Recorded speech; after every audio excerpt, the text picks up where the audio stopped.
آداب ناظرین، ہم پھر حاضر ہیں آپ کے سامنے اہم موضوع کے ساتھ، اور موضوع حماس اسرائیل کے بیچ جو آج کا دن ہے وہ اہم ہے، اور اسی اہم دن کی بات ایک بار پھر سے ہم آپ کے ساتھ کر رہے ہیں، کیونکہ حماس نے 7 جو یرغمالی ہیں ان کو ریڈ کراس کے حوالے کر دیا ہے وعدے کے مطابق اور معاہدے کے مطابق، اور اس ساتھ یہ جو معاہدہ ہے جس میں یرغمالی اور جو قیدی ہیں فلسطینی ان کا جو تبادلہ ہونا ہے وہ اس کا سلسلہ شروع ہو چکا ہے، اور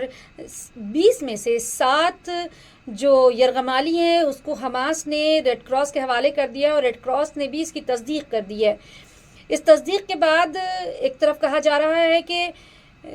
جو معاہدے کا پر عمل درآمد کا سلسلہ ہے وہ بھی چل پڑا ہے، اور لگتا ہے کہ اب حماس اور اسرائیل کے بیچ جو معاہدہ ہے وہ پائے تکمیل تک پہنچ جائے گا۔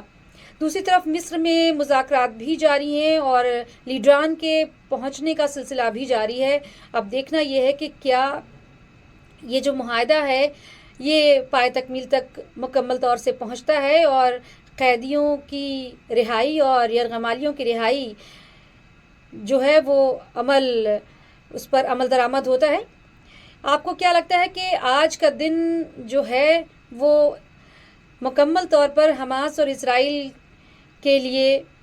بہتر ہوگا؟ فلسطینیوں میں ایک خوشی کی لہر ہوگی، اور اگر کہا جائے تو جو اسرائیلی یرغمالی ہیں ان کے بھی جو لوگ ہیں، جو گھر والے ہیں، وہ ایک خوش آئند خبر کے لیے بے قرار ہیں، اور ان کو بھی یہ خبر ایک مکمل سکون بخشے گی۔